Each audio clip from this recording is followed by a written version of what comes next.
morning, dear student. I am going to explain about your grammar course. Let's see the board.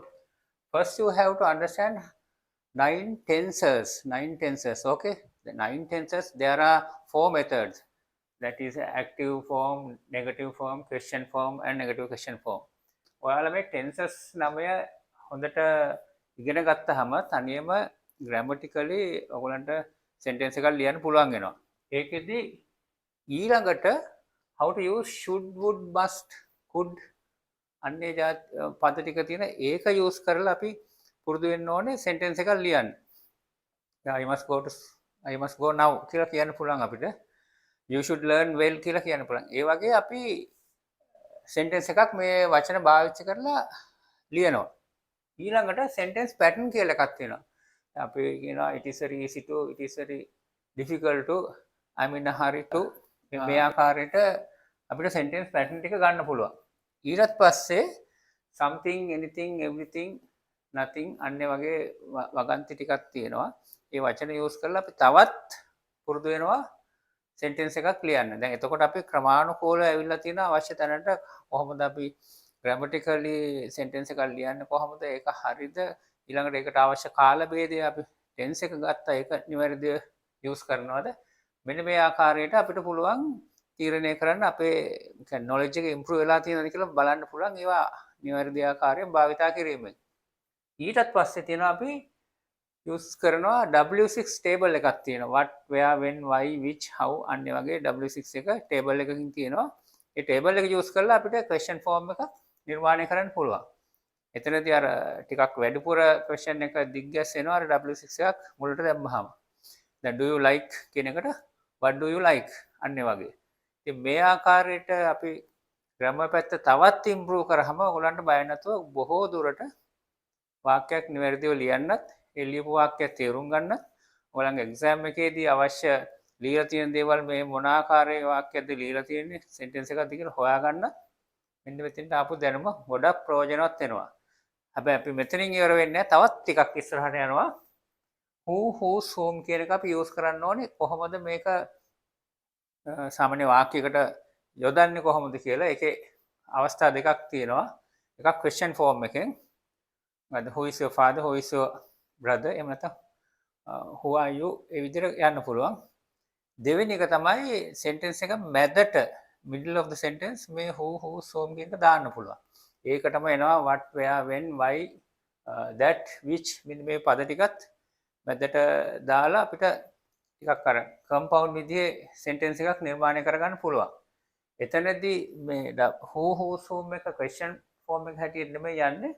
සාමාන්‍යයෙන් අපේ explanation එකක් පොඩි විස්තරයක් කරන්න කොහොමද කියලා දැන් උදාහරණයක් this is the place where I stayed කියන්න පුළුවන්. මෙතන තමයි මම නැවතුනේ.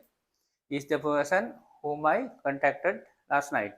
මේවා තමයි මම ඊර හමු වුනේ. අන්න ඒ වගේ අපිට complex sentence එකකට වගේ යන්න තත්යකට මේක use කරන්න පුළුවන්.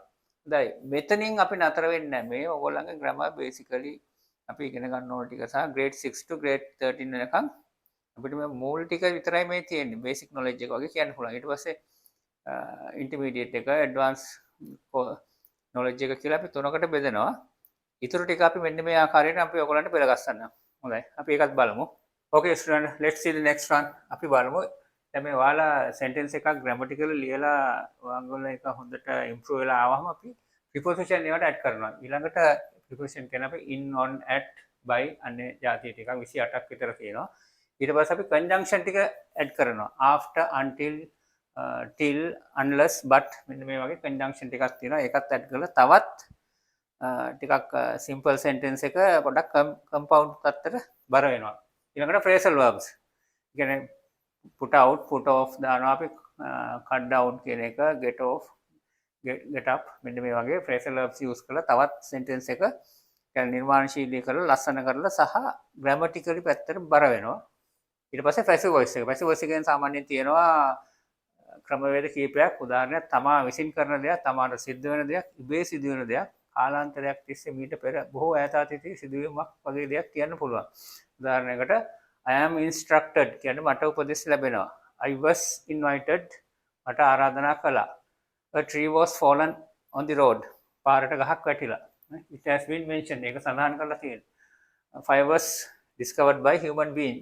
ගින්දර සොයාගන්න ලැබුවේ මිනිසා විසින්. මෙන්න මේ වගේ passive voice එක එනවා. ඊට පස්සේ යනවා අපි translate any idea you need. ඒ කියන්නේ ඔයාලට අවශ්‍ය ඕනම අදහසක් ඉංග්‍රීසි වලින් translate කරගන්න පුළුවන් තත්ත්වයට අපි ඔයාලගේ grammar knowledge එක දැන් හදලා තියෙනවා. තමන් සිංහලෙන් හිතලා ඉංග්‍රීසියට translate කරන්න ගැටලුවක් නැහැ මුලදී.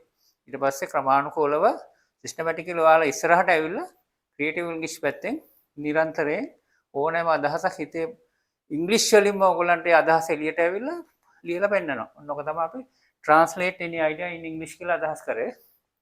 අවසානට direct into speech කියලා තියෙනවා. කවුරු හරි කියපු දේ තව කෙනෙකුට කියනවා. දැන් I'm hungry. Brother said that he was hungry. ඔන්න ආකාරයට මේකත් අපි අවසන් කරාම ඉහළම තත්යකට ඔයගොල්ලෝ දැන් grammar පැත්ත හදාගෙන තියෙනවා. හැබැයි මේ සම්පූර්ණ grammar course එක නෙමෙයි. මේ අවශ්‍යම grade 6 to grade 11 වෙනකන්. එතනදී අපි ඉස්සරහට යනවා.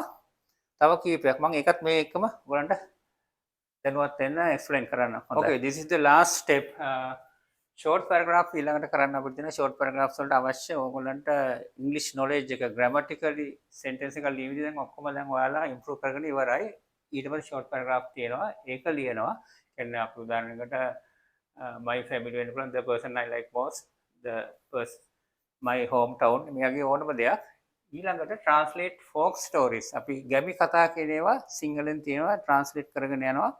ඒකට අවශ්‍ය මම vocabulary එක දෙනවා. ඒකත් එක්ක ඔයාලා මේ translation එකක් කරලා පෙන්නනවා. අවසානයේට O level exam එකේ ළමයින්ට තමයි ඊළඟ ටික තියෙන්නේ. දැන් මේ grade 6 වල ඉඳන් grade 10 වෙනකන් අපි මේ ටික කරන් ආවට පස්සේ O level ළමයින්ගේ exam paper එකේදී මෙන්න මේක අත්‍යවශ්‍යයි. මොනවාද මේ feature description, notice, note, bar chart එකක්, essay එකක්. මේ ටික තමයි අර grammar knowledge එකෙන් හොඳටම හැදිලා ඒ කියන්නේ knowledge එක improve කරන් ආපු ළමයාට මේ ටික අපි කියලා දුන්නාම ඉතා ඉක්මනින් වැටහීමේ මේ අවශ්‍යතාවය සපුරා ගන්න පුළුවන්. ඒ වගේම මේකට සරල කෙටි ක්‍රම වගේක් තියෙන අපිම නිර්මාණය කරපු ඒකෙදි බය වෙන්න දෙයක් නැහැ. grammatically ලියවිලා තියෙනවා, අවශ්‍ය ලකුණු ප්‍රමාණය ලැබෙනවා. පැහැදිලිවම මෙතෙක් කාලයක් මම උගන්වපු ඒවායින් ළමයි ඒ පාසස් අරන් තියෙනවා. බොහොම කලාතුරකින් තමයි C එකට ඇවිල්ලා තියෙන්නේ. ඉතින් මේ සියල්ල ඔයගොල්ලන් ඉගෙන ගන්න නම් අනිවාර්යයෙන් ඔයගොල්ලෝ අපේ කියano English Academy එකට එන්න. එතන තමයි මගේ සේවය ඔයගොල්ලන්ට ලබා ගන්න පුළුවන් එකම තැන කොළඹ දිස්ත්‍රික්කය තුල. Thank you very much.